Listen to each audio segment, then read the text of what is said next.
손흥민의 코너킥 다이렉트 골로 토트넘이 극적인 승리를 거머쥐었습니다. 토트넘은 오늘 호스퍼 스타디움에서 열린 2024-25 카라바오컵 8강전에서 4대3으로 맨유를 잡았습니다. 이제 준결승과 결승 경기 180분을 이겨내면 손흥민의 꿈과 목표인 우승 트로피를 들어 올릴 수가 있습니다. 만약 우승한다면 2007-08 리그컵 우승 이후 17년 만에 통산 5번째 정상에 오를 수 있습니다. 오늘 후반 43분에 손흥민이 넣은 다이렉트 코너킥 득점은 기대 득점이 0.01점에 지나지 않는 확률 1%를 뚫은 엄청난 골이었습니다. 코너킥이 이렇게 아름다운 궤적을 그리며 득점이 되는 경우가 거의 없기 때문에 기적적인 득점으로 토트넘을 구해낸 것입니다. 맨유 골키퍼의 거센 항의와 함께 지금 영국에서 큰 화제가 되고 있습니다. 모두 손흥민의 그 골은 엄청났다라며 언터처블이라는 감탄을 쏟아내고 있습니다. 손흥민은 왼쪽 공격수로 선발 출전해 풀타임을 소화했고 코너킥 득점으로 시즌 7호 골을 신고했습니다. 토트넘은 후반 9분까지 3대0으로 점수차를 벌렸지만 후반 18분과 25분 골키퍼 포스터의 실수가 실점으로 이어지며 순식간에 3대2로 쫓기는 위기에 빠졌습니다. 팀을 위기에서 구해낸 것은 손흥민입니다. 후반 43분 왼쪽 코너킥 키커로 나선 손흥민이 오른발로 감아찬 공이 절묘하게 감기며 그대로 메뉴 골문으로 빨려 들어갔습니다. 후반 추가 시간 메뉴의 조니 에반스가 만회골을 넣었지만 경기는 4대3으로 끝이 났습니다. 영국 매체들은 손흥민이 코너킥에서 엄청난 골을 넣었다. 이 결정적인 한방 덕분에 메뉴를 상대로 승리를 거머쥘 수 있었다라고 보도했습니다.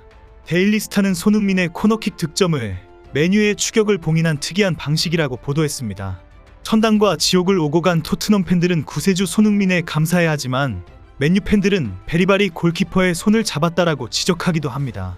영국 매체에서도 코너킥 득점 상황을 분석하면서 축구 전문가들의 의견을 전했습니다. 현재 모든 축구 해설가들의 일치된 의견은 손흥민의 공 궤적이 너무 특별했다면서 골키퍼의 항의를 크게 비난하고 있습니다.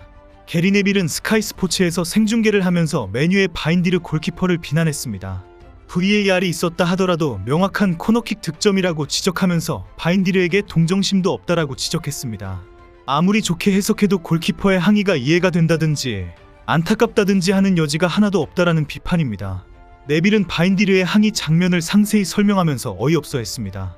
네빌은 바인디르는 자신의 팔이 닿았다고 말하고 있다. 베리발이 자신을 방해했다고 말하는 것 같다. 그는 베리발의 오른손이 자신의 위에 올라왔다고 생각하는 것 같다. 왼손을 만지고 오른손을 들어 올리고 지금 엉망진창이다. 어이없는 실점을 한 골키퍼에게는 동정을 할 수가 없다라고 비난했습니다.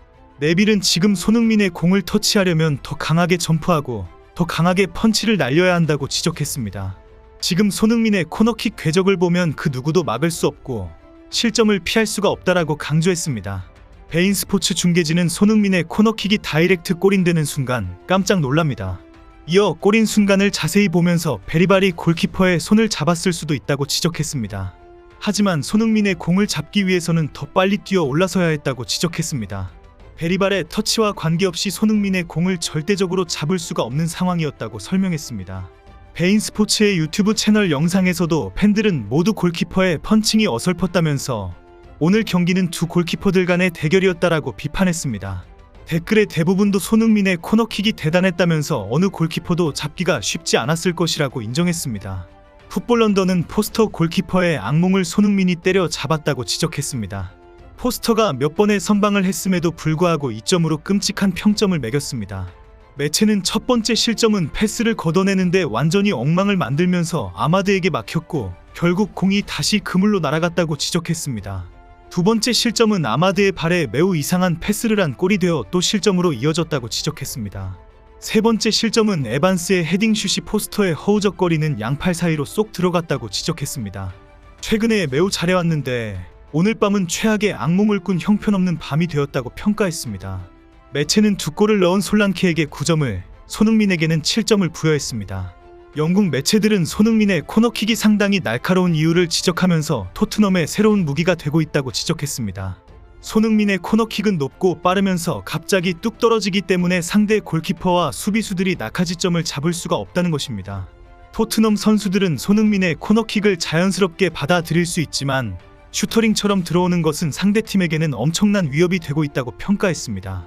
영국 매체들은 판타스틱 코너킥 골, 바나나 골, 다이렉트 골인이라며 잡기 어려운 공이었다라고 극찬했습니다. 손흥민의 킥이 그림 같은 날카로운 궤적이라고 평가하면서 그대로 골문으로 빨려 들어갔다고 평가했습니다. 일부 매체는 손흥민이 골문으로 집어 넣으려고 한 것이 아니라 골문에 바로 붙이는 센터링이 들어간 슈터링 골이라고 지적했습니다. 슈터링은 슛과 센터링의 혼성어로 슛인지 센터링인지 애매하게 골문 쪽을 향하여 공을 차는 것을 가리킵니다. 일반적으로 중앙으로 패스하는 척하면서 골문 쪽을 향하여 공을 찰 때 사용하는 표현입니다. 이런 경우에는 골키퍼가 날아오는 공을 잡을 수가 있지만 코너킥 상황에서는 골문 앞에 있는 많은 선수들 때문에 날카로운 슈터링을 즉각 대응하지 못하고 실점을 하기도 합니다. 영국 BBC는 토트넘의 경기는 정말 재미있지 않나요라며 매번 팬들을 놀라게 하는 아슬아슬한 경기를 하는 상황을 먼저 지적했습니다. 3대 0으로 싱겁게 끝이 날 것 같았던 경기가 토트넘의 골키퍼 포스터가 메뉴에게 두 골을 선사하면서 드라마가 또 시작되었다는 것입니다. 이어 손흥민의 놀라운 코너킥 다이렉트 득점이 경기장을 충격에 빠지게 하면서 다시 팬들을 안도하게 했는데 메뉴의 조니 에반스가 세 번째 골을 넣으면서 최고의 긴장감을 고조시켰다는 것입니다. BBC는 결과적으로 손흥민의 엄청난 코너킥 득점이 없었으면 어떻게 되었을까라고 지적하면서 이래도 재미없어 라고 질문했습니다. 매체는 보는 내내 쫄깃하고 재미있었다. 혼이 나가버린 표정으로 경기장을 떠난 토트넘 팬들은 혈압이 정상 수준으로 돌아오면 그제서야 재미있었다고 할 것이다 라고 주장했습니다. 토트넘 팬들이 환호, 불안, 긴장, 분노와 좌절에 제정신이 아닌 채로 집에 돌아갔을 것이라는 유머입니다. 집에 가서야 좀 쉬고 나면 다행이다, 재미있었다라고 여유를 찾을 것이라는 주장입니다. 토트넘이 우승 트로피를 들어 올리기에는 또 넘어야 하는 산이 있습니다. 현재 리그 1위를 달리고 있는 리버풀을 준결승에서 만났기 때문입니다. 카라바오컵 4강은 아스널, 뉴캐슬, 리버풀, 토트넘으로 결정되었습니다. 아스널은 오늘 런던의 에미레이츠 스타디움에서 열린 8강전에서 크리스탈 팰리스의 3대2 역전승을 거뒀습니다. 아스날은 선제골을 내줬지만 제주스가 해트트릭으로 맹활약해 팀을 4강으로 이끌었습니다. 리버풀은 사우스햄튼을 2대1로 꺾고 준결승에 합류했습니다. 리버풀은 전반 24분 다르윈 누네스의 선제골, 전반 32분 하비 엘리엇의 추가골로 앞서 나갔습니다. 후반 14분 캐머런 아처에게 실점했으나 경기를 승리로 끝냈습니다. 뉴캐슬은 브렌트퍼드를 3대1로 제압하고 준결승에 올랐습니다. 리그컵 준결승은 내년 1월 첫째 주와 2월 첫째 주 홈앤어웨이 방식으로 진행됩니다. 토트넘은 홈경기로 1차전을, 2차전은 리버풀 홈인 안필드에서 치르게 됩니다. 토트넘은 오는 23일 1시 30분 호스퍼 스타디움에서 리버풀을 상대로 리그 경기를 치릅니다. 리버풀은 현재 압도적인 승점으로 리그 1위를 달리고 있습니다. 쉽지 않은 경기이지만 토트넘은 반드시 잡아야 하는 상황입니다. 이제 토트넘은 리버풀을 상대로 리그 경기와 카라바오컵 준결승에서 모두 승리를 해야 합니다. 손흥민의 킬러 본능이 재현되기를 모두 바라고 있습니다.